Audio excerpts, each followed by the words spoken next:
Good morning, everyone. And it is heartening to get back to physical events after some time because all of us have become used to Zoom calls and Zoom conferences over the last few years. And what has been happening is now with physical events happening, we are getting overtaken by events. For instance, I have a prepared text from my office, but I attended a physical conference last week in Ras Al Khaimah, which was the Asia Pacific Travel Association. And some of the insights that I got about how the rest of the world is recovering and how we are in it. So I would like to share that also, of course, as and when I share my thoughts with you. So thank you, Mr. Batra, Mr. Bhuvanesh Khanna, the doyens of the industry, Mr. Kachru, Mr. Bakaya, Mr. Keswani, Mr. Lamba, all the gentlemen of Taj who have helped hosted this event, and other representatives from other segments of the industry, leaders, all partners who are here, ladies and gentlemen. I'm very grateful to be invited here as guest of honor on the inaugural day of the 6th edition of the BW Hotelier Indian Hospitality Summit and Awards, which has over the years turned to be one of the most prestigious industry events for the hospitality fraternity. And this year's theme is the story of resilience. This effort by BW Hotelier is highly appreciated. It would inspire more people to consider pursuing careers in the hospitality industry and to serve as a platform to leverage the development of Indian culture on a global scale.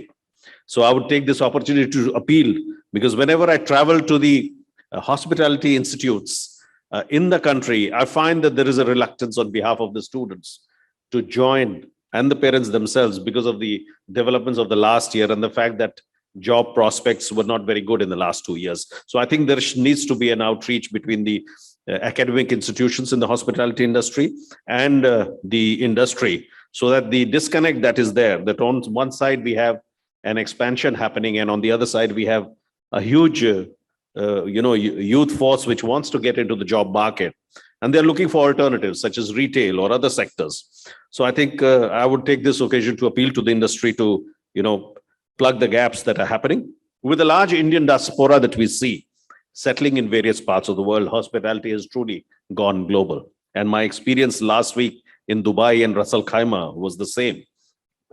When I went for breakfast in my hotel in Ras Al Khaimah, it was served to me by a boy from Mandi.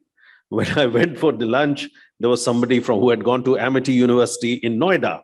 So there are a host of hospitality students whom we have exported abroad, and they are working and doing very well in most of these institutions. Very happy. I talked to them, and some of them said that they're able to go back to their families twice or thrice in a year. So that just shows the strength of the education and the skills that we have, India has and is supplying to the global world.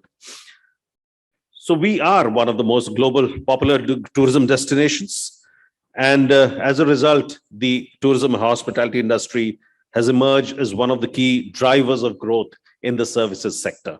And this is acknowledged by all within government. The industry has considerable potential, and it is felt that though it is driving growth, it has not achieved its full potential. And it also helps earn foreign exchange. Pre-COVID, the foreign exchange earnings between 2016 to 2019 grew at a cumulative annual growth rate of 7%. So just shows the contribution this sector is doing to nation building. It is widely acknowledged that the tourism and hospitality sector, which encompasses travel and hospitality services like hotels and restaurants, is a development agent, a catalyst for socioeconomic growth, and a significant source of foreign exchange gains in many countries. India's rich and exquisite history, culture, we have 40 UNESCO World Heritage Sites, and diversity are showcased to the world through tourism, and they also provide significant economic benefits. Mr. Batra spoke about manufacturing, and it is a fact that manufacturing offers an alternative employment to those who are not gainfully employed in agriculture. But there are several parts of the country where manufacturing cannot take that role, and that is where services industry like tourism can provide the local economics, the economy incomes as well as employment. The combined efforts of all stakeholders, the central and state governments, have helped the tourism industry to recover significantly from the pandemic shock and operate almost at pre-pandemic levels. Definitely the worst is behind us. If I can share the exchanges at the PATA summit that I went to recently, it is widely accepted by all the stakeholders who were there from the Asia Pacific region that our recovery is one of the best in the region. Two reasons for that: confidence about the vaccination in the country and the fact that we opened up much earlier than other countries in the Asia Pacific. Countries like China, there's still uncertainty about what is happening. Japan opened up very late. Other parts of Asia Pacific also opened up very late. So as a result, in various parts of the country, we are seeing domestic tourism is booming. It has crossed pre-pandemic levels at various areas. If I have to give one example of the toughest area in the country, Jammu and Kashmir, the tourism footfalls have crossed record levels. All previous records have been shattered. The previous best in the valley itself was 13 lakh tourists in a year. And that has already been crossed when, this year is not complete. And when I talk to Jammu and Kashmir officials, they're sure that the previous best will be doubled. I mean, they'll see double the number of tourists this year. So that is an example of, the boom in the domestic tourism that we are seeing in various parts of the country, Kashmir and other parts of the country. Also, I gave statistics from the Kashmir Valley. If we talk of the country as a whole, of course, domestic tourism is back to previous levels, which Mr. Batra referred to the revenues and incomes in the hospitality sector. But as far as international domestic arrivals are concerned, the data that we have from the Bureau of Immigration said that by August, we were at, if we compare year on year, we were almost at 50% recovery.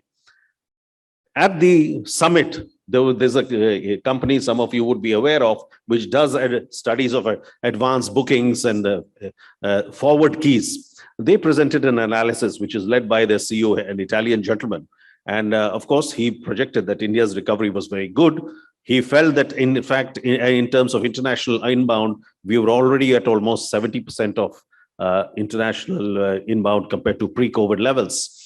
And that we would be one of the earliest countries to achieve the pre-pandemic international arrival level compared to other countries in the Asia Pacific. So his projection was, based on advanced bookings that he's seeing, that our recovery would one of the best. One more very interesting highlight that he presented from the data that he had was that the percentage of affluent travelers, the high-end travelers, compared to pre-pandemic, has definitely gone up in India. So that is a very encouraging trend we are seeing, that more and more affluent travelers are preferring to travel to India and, going in for wellness or nature or those kind of experiences. So the pandemic did highlight the urgent need for all hospitality units to take suitable measures to restrict any further transmission, and while providing accommodation and other services post-lockdown. And the performance of the hospitality sector, the vaccination, all this, resulted in a sense of confidence among domestic travelers, and that helped, reach the levels that we have done. You are aware that we took the initiatives of the Sathi and the Nidhi portals, which we are working with all of you. This initiative is aligned with the Prime Minister's call for Atmanirbhar Bharat. And the idea was not only to sensitize the industry on COVID and the government regulations, but instill confidence among the staff and guests that the unit has exhibited intent towards ensuring safety and hygiene at the workplace. So I'm confident that looking up with the prospects of the early revival, certain more developments such as our impending presidency of the G20, which India will take on the mantle on the 1st of December from Indonesia, and this will result in a large number of meetings and events in the country, which will highlight and showcase the country's destinations to the globe. I'm sure that the next calendar year, 2023, will provide much better results and output to the industry than this current calendar year. So your cooperation of all the stakeholders is invited in positioning India as a unique, warm, hospitable, and welcoming country. I'm sure that this event will definitely ensure convergence between all the stakeholders, and they will come up with imaginative solutions for showcasing India hospitality sector in all its glory in the future to global visitors. Thank you very much.